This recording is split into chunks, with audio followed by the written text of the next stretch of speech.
Omni group کے record کو temper کرنے اور ان کے گواہان کو پرابلم کرنے پہ. وجہ کیا تھی؟ وجہ تو ایک تھی. کیا قائد اعظم رحمۃ اللہ علیہ کے مزار کے اوپر بے حرمتی ہوئی یا نہیں ہوئی؟ وہ تو سب نے دیکھا فوٹیج پہ. یہاں پر کیا ہوا اس کی فوٹیج آپ کے پاس موجود ہے, دیجیے اگر دروازہ توڑا گیا ہے تو. وہ ایک چھوٹا سا لیچ جو کارپیٹ پہ پڑا ہوا ہے جو آپ ہمیں دکھا رہی ہیں, وہ تو کوئی بھی بعد میں توڑ کے تصویر لے سکتا ہے. ہم گاؤں کے لوگ ہیں, ہمیں تو پتہ ہے کہ دوسرے کے اوپر پرچہ کروانا ہوتا ہے تو اپنے آپ کو خود ہی چوٹ لگاتے ہیں. تو یہ جو آپ نے ایک تصویر ایشو کی, اس کی بجائے یہ پروفیشنل فوٹوگرافر کا ویڈیو شیئر کریں جو آپ کے پاس موجود ہے, اور ہم نے آپ کو دکھا دیا کہ آپ کا فوٹوگرافر وہاں پر موجود تھا, ہر سیکنڈ کو فلم کر رہا تھا, وہ پراپر کپڑوں میں تھا, وہ سو کے اٹھا ہوا نہیں لگ رہا تھا, صبح کے 5 بجے جو اس کا الرٹنس تھا وہ ٹرائی پوڈ پہ تھا. تمام چیزیں آپ کو نظر آ رہی ہیں. اصل مسئلہ کیا تھا؟ اصل مسئلہ یہ, مادر جھوٹ نے مادر ملت بننا ہے. اگلے دن سے ان کے پروٹیسٹر ان کے لیے مادر ملت لکھ کر وہ چیزیں پھر رہے ہیں. اصل وہاں پر اس مادر ملت کی درویش صاحب نہیں لگا رہے تھے نعرے, اس مادر ملت کے نعرے لگا رہے تھے. ورنہ اس مادر ملت سے انہیں اگر تھوڑا سا بھی لگاؤ ہو تو یہ خرم دستگیر صاحب کے والد صاحب کے ساتھ تصویریں کھنچوائیں جا کے گجرانوالہ کے جلسے میں, جنہوں نے سیاسی حریف ہونے کی وجہ سے سیاست تک رہنا چاہیے تھا, لیکن گجرانوالہ کے لوگ گواہ ہیں کہ انہوں نے گندی گالی گلوچ کی محترمہ کی شان میں, محترمہ فاطمہ جناح صاحبہ کی شان میں. تو یہ ان کو ساتھ لگا کے اپنے سر کا تاج بنائے اگر انہیں مادر ملت سے کچھ ہو. اصل انہوں نے اس کو مادر ملت بنانا ہے جس کے بارے میں سپریم کورٹ یہ اور جے آئی ٹیز اور ملک کی اعلیٰ عدالتیں یہ کہہ چکی ہیں. معاف کیجیے گا, آگے چلتے ہیں. یہ ہوا کیوں؟ یہ ڈرامہ آرکیسٹریٹ کیوں ہوا؟ وجہ تو ہوگی نا ہر کام کی. ایک وجہ تو یہ ہے, میں آپ کو سیدھا بتاتا ہوں کہ این آر او مانگا جا رہا تھا. میں آپ کو سیدھا بتا رہا ہوں کہ 1 سال تک گڑ گڑا کے این آر او مانگا جا رہا تھا. جب وہ نہیں ملا, پہلے یہ تھا کہ نواز شریف صاحب کا یہاں علاج نہیں ہو سکتا. اس کے بعد جب وہ باہر چلے گئے تو یہ کہا گیا کہ ان کی بیٹی کا ان کے پاس جانا بہت ضروری ہے. یہ آپ نے ٹی وی پہ سٹیٹمنٹس بھی دیکھی کہ سب سے زیادہ مریم ہی ان کو جانتی ہیں, سب سے زیادہ لگاؤ بھی ان کا انہی کے ساتھ ہے. جب ان کو بھی باہر نہیں جانے دیا گیا کیونکہ وہ اپنی ایک مجرمہ ہے اور اس ٹائم ان کی سزا معطل ہے, انہیں صرف والد کی دیکھ بھال کرنے کے لیے, جو میں ذاتی طور پہ سمجھتا ہوں ایک درست فیصلہ نہیں ہے. یہ اشرافیہ کے لیے آپ اور قانون بناتے ہیں, میں حکومت میں ہوں لیکن میں یہ کہہ رہا ہوں ایک درست فیصلہ نہیں ہے. اشرافیہ کے لیے اور قانون, اگر کل کو ان کی حکومت آئی, میں مڈل کلاس ہوں, میرے جیسے بندے کی تو ضمانت بھی نہیں ہونے دینی انہوں نے, ہم نے تو سڑنا ہے جیلوں میں. تو یہ اشرافیہ کے لیے اور قانون, ان کے لیے اور قانون, یہ درست نہیں ہے. اس کی روش ہمیں بدلنی پڑے گی. اور جب یہ میں کہہ رہا ہوں تو میں اپنے ملک کے تمام سٹیک ہولڈر سے ایک پاکستانی ہو کے کہہ رہا ہوں, یہ روش ہمیں بدلنی پڑے گی. اگر تو عورتوں کی عزت پہ ہم بیلے دیتے تو جیلوں میں دوسری عورتیں کیوں ہیں؟ ان کی عزتیں کم ہیں؟ وہ صرف اس لیے کہ کسی غریب کی بیٹی اور بہو اور بیوی ہوتی ہیں اس لیے وہ جیلوں میں سڑ رہی ہیں؟ میں تو اپنے نظام عدل سے گزارش کروں گا کہ چھوڑے ساری عورتوں کو. اب اس کو چھوڑا ہوا ہے نا باہر گالی گلوچ اور اپنے ملک کے خلاف بیانیاں بنانے پہ, چھوڑے غریب کی بیٹی کو بھی. ان کو کیوں اندر رکھا ہوا ہے؟ اچھا اگر کوئی ٹیررزم میں ہے تو چلے رکھ لیں, اگر کسی نے کوئی انسانیت کے خلاف گنونا جرم کیا تو رکھ لیں. چھوٹے موٹے جرم پہ ہزاروں عورتیں جیلیں کاٹ رہی ہیں, خدا کا واسطہ ان کو بھی چھوڑیں. یہ صرف نواز شریف کی بیٹی ہے اس لیے؟ یہ دور معیار اب ہم سب کو, ہماری حکومت کے لیے بھی یہ لمحہ فکریہ ہے, ہماری پریس کے لیے بھی, ہماری جوڈیشری کے لیے بھی, ہماری پوری سوسائٹی کے لیے یہ لمحہ فکریہ ہے. یہ وہ دور معیار ہیں جن کے اوپر چل کے یہ بادشاہ بنتے ہیں. آگے چلتے ہیں کہ یہ بیانیہ بنایا کیوں گیا تھا. آپ یہ سوچتے ہوں گے کہ اس بیانیے کی وجہ کیا تھی, یہ وہاں پر ڈرامہ کیوں کیا گیا. ہم نے اگر کیپٹن ریٹائرڈ صفدر کو پکڑنا ہو تو میں آپ کو یہ کہہ دیتا ہوں کہ بہت کچھ ہے جس میں پکڑا جا سکتا ہے. جلد آپ کے سامنے آئیں گی بہت ساری چیزیں. آپ مجھے بتائیے, ایک 100 قتل کے بندے کو گملہ توڑنے میں پکڑا جائے گا, ایک چھوٹے جرم پہ پکڑا جائے گا جس میں اس کی اور اس پہ دفعات ایسی لگیں گی جیسے بیرسٹر شہزاد اکبر صاحب نے کہا کہ جس کی فوراً ضمانت ہو جائے اور وہ سندھ میں پکڑا جائے گا جہاں پہ یہ ڈرامہ کر سکے. یہ تمام ڈرامہ یاد یہ منہ بولے بھائی بہن نے مل کے رچایا ہے یا اس نے ان سے بدلہ لیا ہے؟ اور پرپز ایک ہے دونوں کا، اور وہ ہے ملک دشمن بیانیہ. آپ کو بھی اس بات کا پتہ ہے، پریس میں ہے کہ کسی چیز کی جب وہ واقعہ ہو جائے اور بڑا واقعہ ہو جائے تو اس کی جو سٹیٹمنٹ ٹی وی پہ لگنا اس میں کوئی انہونی بات نہیں ہے. لیکن واقعہ اتنا ہو، سٹیٹمنٹ اتنی ہو، میں جانتا ہوں کہ آپ سب صحافی دوست گھر میں بھلے دہی کھا رہے ہو نا، اس ٹائم سائنس کی آپ کو ضرورت نہیں ہوتی، آپ کو پتا ہوتا ہے کہ پیچھے کوئی ہے، اس سٹوری کو کوئی پیڈل کر رہا ہے. ابھی کراچی میں کیپٹن ریٹائرڈ صفدر کو پکڑا گیا ہے. شہباز شریف صاحب اور دوسروں کے بارے میں تو کھانا گھر سے آتا ہے، یہ تو ہمارے پاس اطلاع، اس غریب کے بارے میں تو کھانا بھی گھر سے نہیں آتا تھا، جیل سے ہی ملتا تھا. تو ایک ایسا بندہ پکڑا گیا جس کے بارے میں کوئی ایسی سیاسی خاصی افادیت نہیں تھی، اور یہ انڈین چینلز پہ کیا چلا فوری طور پر؟ یہ آرکیسٹریٹڈ تھا، یہ پہلے سے پلانڈ تھا. یہ کیا چلایا جا رہا ہے؟ کلیشز بٹوین پولیس اینڈ پاک آرمی ریزلٹس ان 2 کیجویلٹیز. آپ صحافی ہیں، خدا کو حاضر ناظر جان کے بتائیں کیا اس دن وہاں کو کیجویلٹی ہوئی ہے؟ ہوئی ہے تو یہ کیمرے پہ دکھا دیں، ان کے پاس فوٹیج ہے.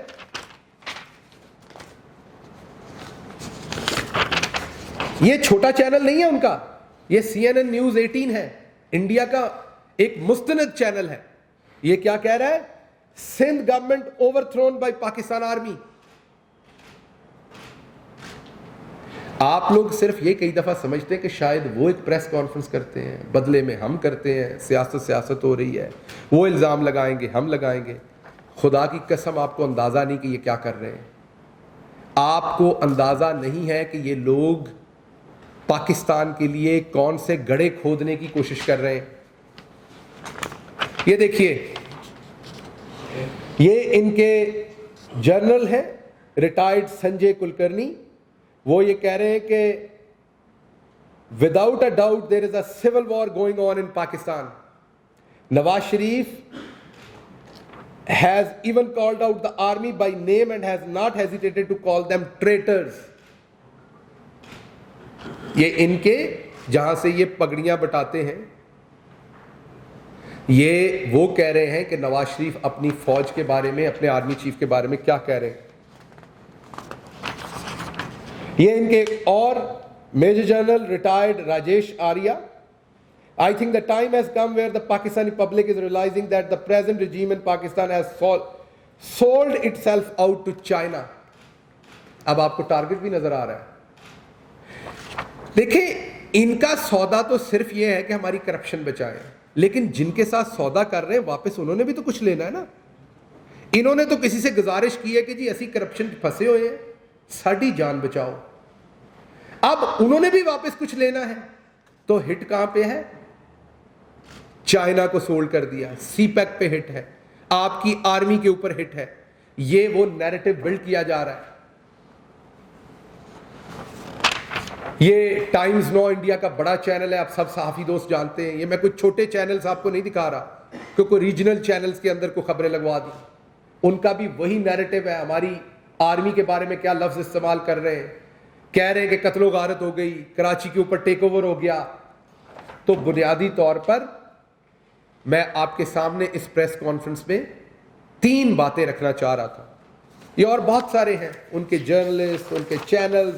میں آپ کو یہ تمام پرنٹ آؤٹس دیتا ہوں جنہوں نے یہ تمام خبر کو ود ان آورز، یہ پہلے سے سب آرکیسٹریٹڈ تھا، یہ کیا. تو بنیادی طور پر میں آپ کے سامنے 3 باتیں رکھنا چاہتا ہوں. نمبر 1، مریم صفدر صاحبہ ہمیشہ جھوٹ بولتی ہیں، تب نہیں بولتی جب وہ نہیں بولتی. ان کو اللہ نے توفیق نہیں دی جھوٹ بولنے کی، لیکن کیونکہ ان کی ایجوکیشن پور ہے، یہ میں مذاق میں یا سیاسی طور پہ نہیں کہہ رہا، ان کی ایجوکیشن پور ہے، اور وہ ہم نے میڈیکل کالج میں ان کی پرفارمنس سے دیکھ لیا ہوا ہے، ہمارے پاس ٹرانسکرپٹس ہیں ان کی ایجوکیشن پور ہے. اس وجہ سے ان کی جو کریٹیکل تھنکنگ ہے ان کے برین کی، وہ اتنی اچھی نہیں ہے. ڈرامہ بناتی ہیں وہ ڈرامہ جو ہے بہت جلدی آؤٹ ہو جاتا ہے. ابھی یہ تمام کراچی میں آرکیسٹریٹ کیا گیا کیمرے لگا کے, اس کے بعد اسکرپٹ کے تھرو رن کیا گیا. اسکرپٹ رن کرنے کے بعد کیا کہا گیا, اپنے اداروں پہ ڈالا گیا, اور اب ان سے کیونکہ یہ چل نہیں رہا بیانیہ, کل بلوچ اسٹوڈنٹس کو استعمال کرنے کی کوشش کی, آج کل ڈیسپریٹ ہوئی ہے. ایک چیز میں آپ کے سامنے یہ بتا اور آپ کو بتایا کہ کیلبری ہو, وہ ٹرسٹ ڈیڈ ہو, وہ تمام چیزوں میں یہ سرٹیفائڈ جھوٹی ہیں. نہ پوری زندگی عدالت میں کبھی ان کی گواہی کوئی لے گا, اور اسلامی طور پر, سماجی طور پر ویسٹ میں چلے جائیں, ادھر چلے جائیں, ایک بندہ جو فراڈ کے اوپر کرمنل ہو اور اس کو سزا ہو چکی ہے, اس کی کوئی گواہی یا اس کی کوئی بات بھی نہیں مانے گا. دوسرا بیانیہ ہے اپنی کرپشن بچانے کے لیے اپنے آپ کو معصوم ثابت کرنا, اور یہ معصوم ثابت کرنے کے لیے انٹرنیشنل اسٹیبلشمنٹ کی مدد لینا. اور انٹرنیشنل اسٹیبلشمنٹ کا ظاہری بات ہے پورے کا پورا جو ہے وہ فوکس پاکستان کی آرمی کو, افواج کو ٹارگٹ کرنا ہے, تاکہ پاکستان کے تمام اقتصادی اشاریے جو اوپر جا رہے ہیں, ہم جو اوپر اٹھ رہے ہیں, ہم کو دوبارہ دبا لیا جائے. یہ دوسرا ایجنڈا ہے. اور تیسرا ایجنڈا ظاہری بات ہے اس میں یہ خود بھی کمیٹڈ نہیں, لیکن کوشش کر رہے ہیں کہ نواز شریف صاحب کو ایک انقلابی بنا کے پیش کرے. تو میں تیسرے ایجنڈے پہ آخری 10 سیکنڈ میں یہ بات کروں گا کہ اگر نواز شریف صاحب انقلابی ہیں تو انقلابی ڈر کے نہیں بھاگتے ہوتے. واپس آئیں, جیل فیس کریں, اپنی سزا کے بعد عوام کے پاس جائیں, کیونکہ وہ کہتے ہیں آئین اور قانون کی عملداری ہونی چاہیے. سب سے پہلے وہ خود آئین اور قانون پہ عملداری کیوں نہیں کرتے؟ انہیں ایک آئین اور قانون کے تحت عدلیہ نے سزا دی ہوئی ہے. شروعات کریں, آئیے آئین اور قانون کے اوپر عملداری کریں, اپنی سزا بھگتیں. یہ تو سب کو پتہ چل گیا کہ وہ جھوٹ بول رہے ہیں, وہ بیمار نہیں ہے. پہلی بات یہ. دوسری بات یہ, انہیں انقلابی بنا کے پیش کر رہے ہیں. گجرانوالہ جلسہ کے بعد شیلا رضا صاحبہ نے کہا ہم نے کراچی میں کوئی فضول تقریر نہیں کروائی, تو کراچی میں ان کو فضول قرار دے دیا گیا. تو اب یہ فیصلہ کر لیں کہ نواز شریف انقلابی ہے, فالتو, معذرت چاہتا ہوں ان کے لفظ تھے فالتو, فضول نہیں تھا, تو یہ انقلابی ہے یا فالتو ہے. ایک تو یہ فیصلہ کر لیں نواز شریف صاحب, اور دوسرا فیصلہ یہ کر لیں کہ انقلابی بننا ہے تو واپس آنا پڑنا ہے. اور اگر آپ واپس نہ آئے تو آپ کو ایک بات تو پتا ہے, جس کا نام عمران خان ہے, جب وہ ایک بات کہہ دیتا ہے تو پھر وہ کام تو کر کے چھوڑتا ہے.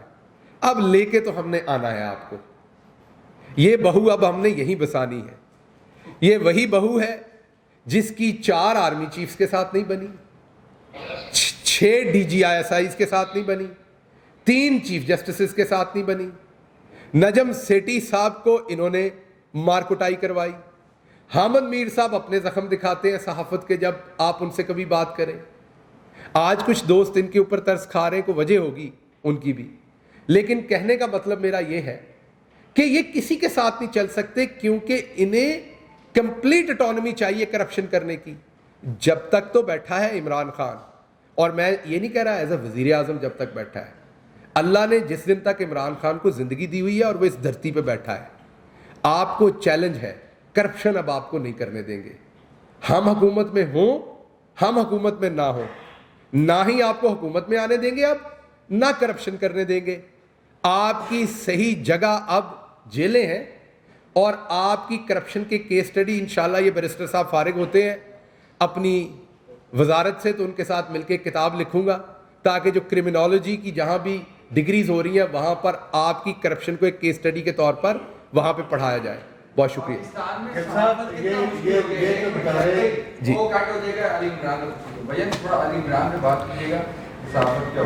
جی. جی دیکھیے, پرائم منسٹر صاحب نے پہلے بھی سٹیٹ کیا اور میں دوبارہ سٹیٹ کر رہا ہوں یہ کہ ہم آزادی رائے پر یقین رکھتے ہیں, اور اس کی بڑی سیدھی سیدھی وجہ ہے کہ ہمارا لیڈر کرپٹ نہیں ہے, ہمارے پاس چھپانے کو کچھ نہیں ہے جو آپ ہماری خبر دیں گے. ہم کوئی ایسی کرپشن نہیں کر رہے جو آپ خبر دیں گے تو ہمیں پریشانی ہوگی. کوئی بھی صحافی انکلوڈنگ علی عمران صاحب, ان کی فوراً بازیابی ہونی چاہیے. اگر وہ کئی دفعہ ایسا ہوتا ہے کہ ذاتی رنجشیں ہوتی ہیں, اگر کوئی ایسا معاملہ, تب بھی پولیس کو ان کی فیملی کی فوری ہیلپ کرنی چاہیے. سندھ گورنمنٹ کو فوری طور پر ان کے خاندان سے بھی رابطہ کرنا چاہیے. اور میں آلریڈی اپنی منسٹری کو بھی جو انٹیریئر منسٹری ہے ان سے ہم آلریڈی شبلی فراز صاحب آلریڈی ان سے بات کر چکے ہیں, کیونکہ میڈیا کے طور پر یہ انفارمیشن منسٹر کی بھی ذمہ داری ہوتی ہے. میری اور شبلی صاحب کی بھی بات اس پہ ہو چکی. شبلی صاحب نے مجھے بتایا کہ انہوں نے خود انٹیریئر منسٹری سے بھی ریکویسٹ کی ہے کہ جو بھی مدد ہو سکتی ہے وہ فوری طور پر پرووائڈ کی جائے. ہم کسی ایسی چیز کو نہ سپورٹ کرتے ہیں نہ کسی ایسی چیز کے ساتھ کھڑے ہوتے ہیں. اس کی وجہ کیا ہے؟ یہ سب کچھ ہمارے ساتھ ہوتا رہا ہے. ہم ایسی کسی چیز کو سپورٹ نہیں کرنا چاہتے. سندھ گورنمنٹ اس کی انکوائری بھی کرے اور اس میں جو بھی حقائق ہے وہ بھی لائے اور متاثرہ خاندان اور صحافی کو فوراً ریلیف دیا جائے. صاحب ایک تو یہ بتا دیں کہ وہ جو فوٹیج ہے آپ کے دروازہ توڑنے کی, اس کی آج کل بڑی بات گشت ہے, تو اگر انہوں نے نہیں پیش کی تو سی سی کیمرے ادھر لگے ہوئے تھے, آپ بتا دیں کہ وہ آخر ٹوٹے تو ہے, کیسے ٹوٹے ہیں, اور کیا آپ سمجھتے ہیں کہ یہ دروازے کا وہ ٹوٹنا کیا ماڈل ٹاؤن میں جو واقعہ ہوتا ہے اس سے بہت بڑا واقعہ ہے؟ میں بتاتا ہوں. کیا جو سینکڑوں گاڑیاں ادھر توڑی گئیں, جو حاملہ خواتین کے منہ کے اوپر گولیاں ماری گئی, کیا پنجاب پولیس کی اس کارروائی سے بڑی ہے؟ آپ نے کہا کرپشن نہیں کرنے دیں گے نواز شریف کو.